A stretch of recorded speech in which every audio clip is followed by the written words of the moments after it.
Okay, I wanted to ask you there, going back in time, right? You still think the late 60s is like yesterday? You talk about, oh, when I went to school, they did this, the brothers did this, or the brothers did that. Yeah. Right, but, you know, the amazing thing is, you know, when you look at 1960, you started work in 1967. Yeah, 68. Okay. 68, okay. Let's look at it this way, right? Top of the line Mercedes-Benz sports car was that little blue thing I had. It was a 1965 car. Yeah. Right? This is mid-60s.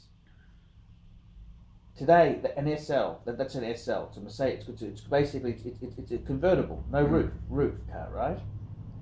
Today, that same car, the equivalent of that car, is about 300,000 new. Okay? The funny thing is, even my cheapy Civic is faster than that old 1965 Mercedes. Yeah. At the lights, it can't keep up with my Honda. Mm. So your mentality is, your reference point in life is so far back. Like, technology in cars has moved ahead. Technology in the workforce, when you were in the workforce, there was no very little computerization, limited computerization. Punch cards and things like that were starting to come out. Yeah. So your reference points, you use these as reference points like they were yesterday, but that was 50 years ago. Well, my parents used the reference points as Germany.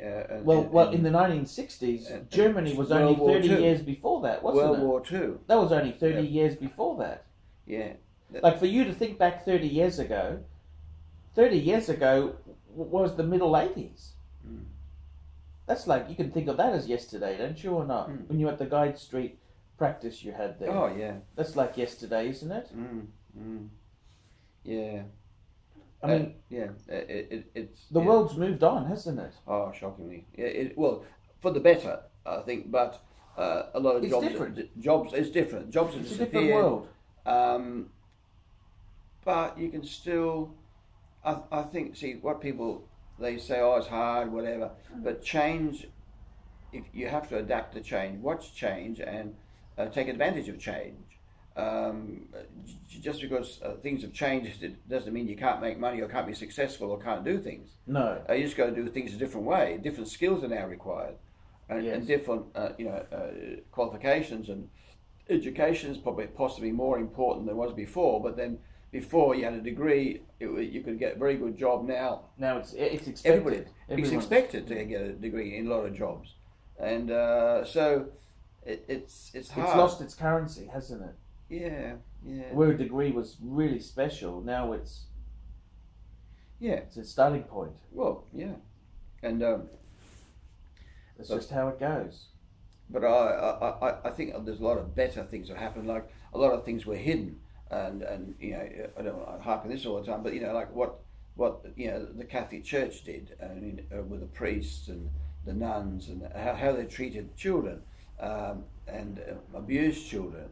Now that's been exposed, and now all that hypocrisy of hiding the church was so great and the priests were so mighty. People realise the priests are worse than, a lot of cases, the worst grubs on this earth. They're not that mighty and good. And I remember going to my church in the old days, where we used to go, and the priest would say, "Now we need to pay the church off. We need to pay the church off. You can't have a debt." And I used to even think then, what do you mean? I've got a debt in my house and I'm going to pay your church off. So they'd have this, but admittedly the priest himself had nothing. He had no house, no nothing. He just he lived for free. So he didn't really understand either. He had no idea of finances and stuff. But his idea was paying the church off, and so they. Certain people were well regarded, whatever. Now people don't want to talk to them, and people don't go to church. People realise that a lot of it's hoo-ha. The basic church teaching of all churches is probably good, but then all this hoo-ha. Oh, you've got to go. You got to confess, to the priest once a year, and no priest has ever broken the sanctity of confession. Nobody ever.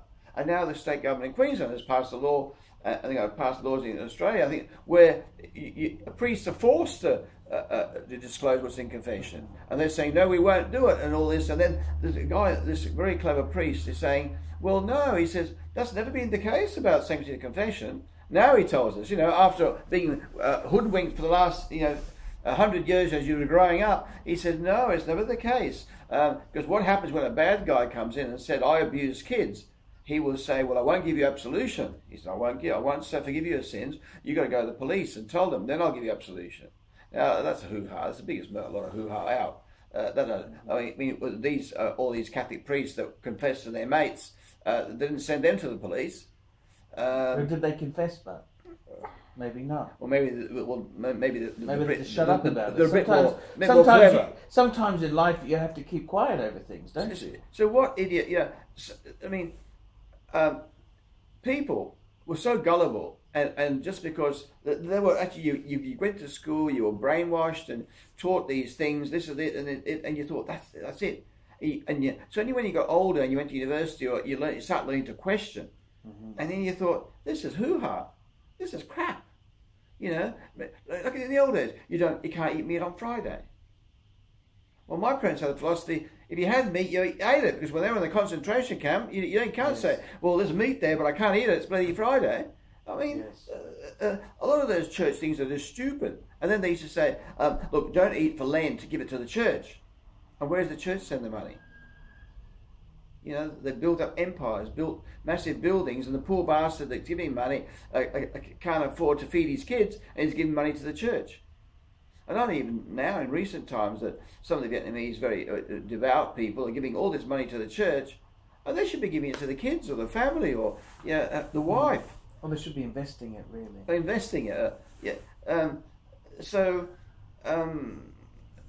again, society's changed, and people have become more educated, and things haven't really gone for the better in that way. That people are aware of all these bad things, and in war, you used to fight for the country, fight for your empire, fight for the Queen. Who wants to go and fight for the Queen? If some idiot's stupid enough to start a war, right? If somebody attacks you, you got to defend yourself. But why would you want to just voluntarily go and attack somebody? Wars are bad and cause a lot of pain. In fact, I saw a good movie yesterday on Saturday. What movie is that? It's next one.